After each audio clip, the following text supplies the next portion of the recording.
Welcome back to our coffee break. This week I read a blog post, actually I guess I watched a video in a blog post on a website called thedailypositive.com. It's out of Australia, and in it they were interviewing a man who deals with helping people overcome trauma. And at our school, we do a lot of training on trauma-informed instruction and how to deal with students or even other faculty members who are struggling with the aftermath of trauma. And sometimes it's hard to know who those people are because they hide it really well. One of the things that is pretty common with people who have suffered trauma is that they find ways not to deal with the emotions and the feelings that are overwhelming them. And so this week I wanted to go over a list of 6 things this gentleman talked about. I'll put a link in the description to the blog post so that if you want to go watch it for yourself, you can. But I just want to kind of reiterate the 6 things that he talked about because some of them are pretty common and we may recognize them. But let's put the first one up on the screen. Avoidance and distraction. People who are trying not to feel, and that's the thing with trauma, is that we need to be able to process these feelings, but people try to avoid them, and so they do other kinds of things. They get really super busy. They fill their life up with a lot of activity and a lot of important things that have to be done, and they're always putting themselves off to the side while they are constantly concentrating on other things. So they become overachievers.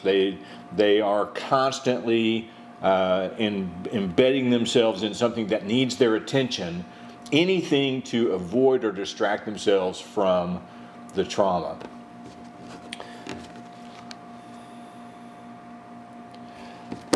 The second thing is a state change. And by this, he meant that people turn to drugs or alcohol or other kinds of behaviors that can change the state of their mind. It could be someone who is continually eating. The state change is something that I can relate to in that respect because for years, I have been a victim of what we call stuffing my emotions, and I stuff my emotions with food.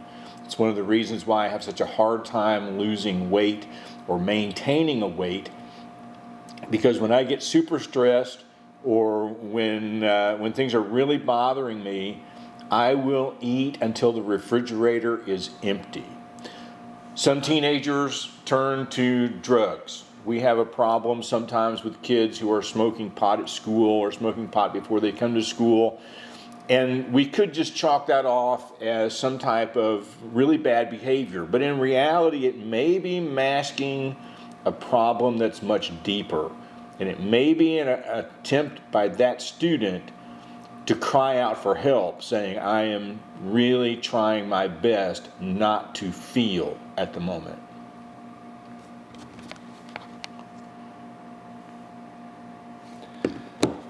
The third thing that he talked about was analyzing, and this was true for me when I was going through a divorce and I was living in England, and I thought that counseling would be good for me to go, and I wound up analyzing all of the things that had gone wrong and all of the things that were bothering me, and I was picking them apart and naming them and putting them in order of most important to least important. I was doing a lot of analysis of what was wrong, but I still wasn't dealing with the feeling of loss and other things that were coming up. And so a lot of times that's what we do. We sit down and we talk ourselves through it and we say, oh, well, I'm depressed because this, and this, and we think that's going to solve it. But the solving only comes when we actually engage in the feeling to work through it to come out the other side.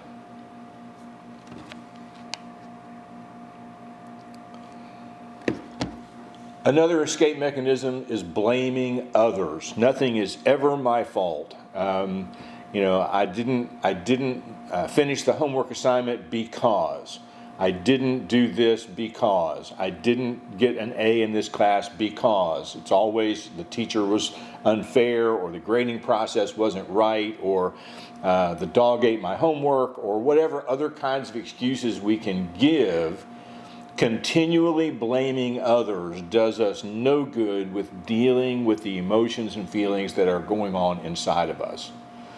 We can blame others who have brought those feelings to us.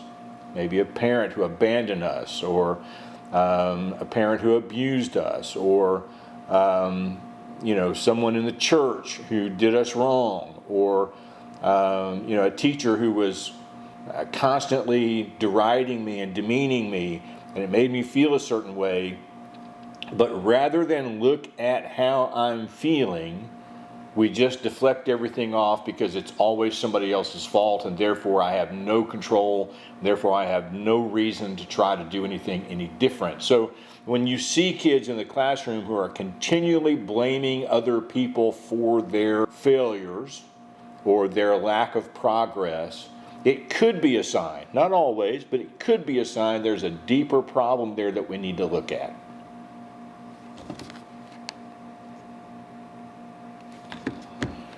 Another escape mechanism from our feeling is to become empathetic. And by that I mean that we connect to other people's emotions rather than our own. And so we are constantly looking for ways, how can I help this person feel better? How can I engage with this person in a way that will make them less depressed? Or how can I stop this person from crying? And how can I do this and how can I do that? I know for me, I dealt with that quite a bit early on, and I was constantly doing things for other people, buying things, trying to make them feel better, trying to solve their problems, rather than facing my own problems and my own emotions. And it's something that I have had to sort of grow past. Doesn't mean that I don't care about other people or that I don't still do nice things for people, because I do.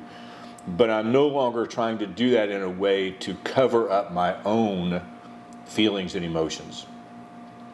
And the last thing that he talked about was summatizing. And summatizing was a new word for me. I didn't realize that word, but I understood it once I looked it up. And it basically means that our body, because we are continually ignoring the emotions that we need to feel and work through, we're continually pushing them down and holding them back, our body reacts.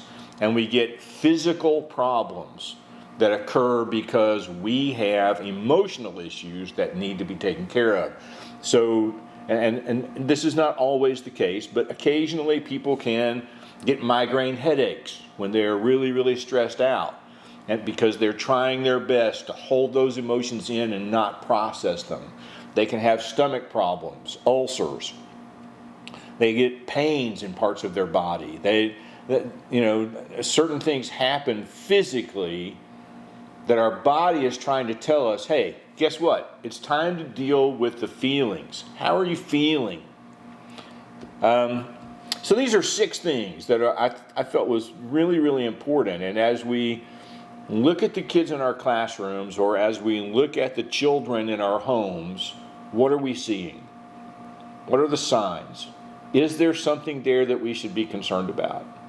When you are looking at other teachers in the building who are stressed out beyond measure, especially this year and last year, are they doing things to try to escape from the emotion that they need to embrace?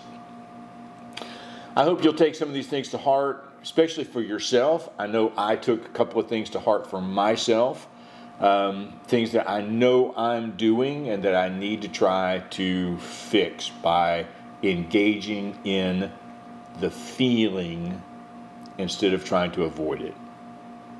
We'll see you next week.